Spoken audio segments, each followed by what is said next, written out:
Hello guys, this is Disposal Countings here, back for another video. I haven't released a video in quite some time, so I'm sorry for that, but I had other stuff I need to do. So guys, please like and subscribe for future videos just like this one. So, in this video, we'll be discussing whether or not what teams could win the flag in 2021. I will be listing all the teams that have an outside chance of making the finals in 2021. Note that these teams are not listed in any particular order at all, so just because it's listed first doesn't mean it's not going to make the finals. So anyway, now first one is Western Bulldogs. Now the reason why I put this here is because I reckon with the addition of Adam Trelaw and the fact that they kept Josh Dunkley, meaning they're going into 2021 with a better season, and if they can just build on working as a team and doing that, then I reckon if their team chemistry improves, they'll do a great job. I reckon they can even get in the top 4, the best midfield in the competition. And if Josh Bruce actually does well, then yes, they have a definitely very, very good chance at making the 2021 finals, and in fact, even winning the flag. So, now it's Collingwood Magpies. I do not think these guys have a chance at all. I just mainly just put in this video because some of you guys will probably be like, what about Collingwood in the comments? Now, this is badly because of the terrible list management done by Collingwood list manager, Ned Guy. This is just really, really badly done. They lost a lot of players like Adam Trelaw, Phillips, etc., Stevenson, and I can't pronounce his name, but I think Avila, whatever. So, I reckon the way that they've handled their players in off-season doesn't show great loyalty to their players, and I reckon that might impact their team chemistry. So, moving on. So, Eagles, I reckon they're starting to get a little bit too old. Their prime time was definitely in 2018 when they won that flag. I reckon that they can't improve on that, even with the addition of Tim Kelly. I reckon they're starting to age a little bit too much, and they're just not playing that good footy at the moment that they can in order to win. They definitely need to improve, and I don't see that happening this year. Next is St Kilda. I reckon these guys have a real chance.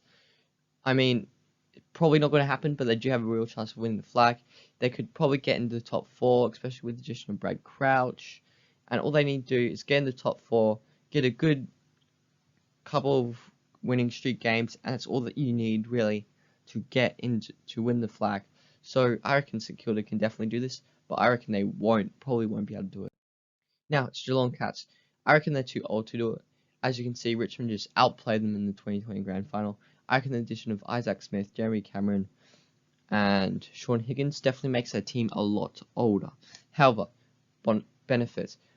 Practically their full line relied on Tom Hawkins actually doing well. So now, with the addition of Jeremy Cameron, they actually have a target in attack.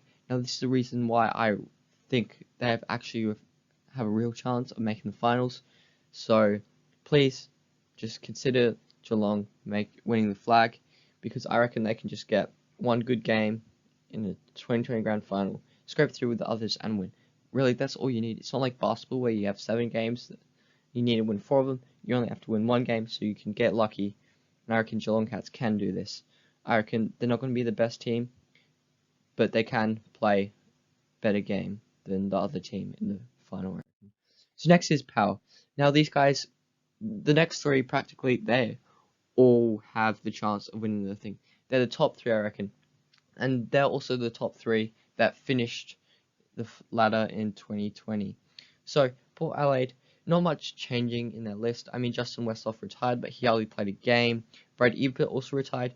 Now, this might mean more games for youngsters, but it also means a lot of loss of experience, and that could detrimentally impact their finals chances, because experience probably keeps cool heads in finals. And even though you might not recognize it, Brad Ebert actually does quite a lot for the club. So, just the loss of him probably might be the difference between 6-point victory. Who knows? I reckon the Power I reckon they're a good team, the Power. They have the quality, they have the opportunity, they can definitely make and win the flag in 2021. I just reckon there are other teams that are better and more suited to it. So now in Richmond. Now their experience of winning grand finals will definitely come in helpful here. I mean, normally teams start to slow down after 3 years, aka Hawthorn. However, I reckon Richmond have another win in them. That's because they didn't win the flag in 2018, So what? They've shown that they can improve, they can perform consistently throughout the years, so I reckon they have a strong chance of being able to do it. However, the reason why they're not my favourites is mainly because just reckon the next team is 10 times more suited to the final, and I reckon Richmond, I don't hate to say this, but I reckon they'll become content with their winnings. I'm not sure about that, but I reckon it's a serious thing, just becoming content with your winnings, and I reckon that could truly happen to Richmond. Now, next off is the Brisbane Lions. I reckon these guys have the best chance to win, and here's why. Firstly, Chris Fagan, wonderful coach. If you've watched any of my videos and I mentioned Chris Fagan, I always say this, he is a wonderful coach. I reckon his style of leadership will also help propel Brisbane forward into the future, which is to win the flag. I also reckon Joe Danaher should help their forward line score more goals. As discussed, Brisbane Lions suffer from inaccurate kickings, and so does Joe Danaher. But Joe Danaher probably will take more marks and shots at goal at Daniel McStay or Eric Hipwood, which means that he should increase their scoring opportunities, and if they can learn to capitalise on that, then they will definitely be finals. Now, thirdly, Lachie Neale, Brownlow medalist last season. I reckon he probably could do it again. So, if the midfield does what they did last year, the forward line just needs to improve. Their defence line is great with Harris Andrews. I reckon they'll make it. They just need to make sure that they don't have a sloppy game like they did against Geelong in the preliminary finals. I reckon they could have beaten Richmond in the grand final if they'd gone there. Anyway, guys, thanks for listening. Really appreciate it. Please like and subscribe for future videos just like this one.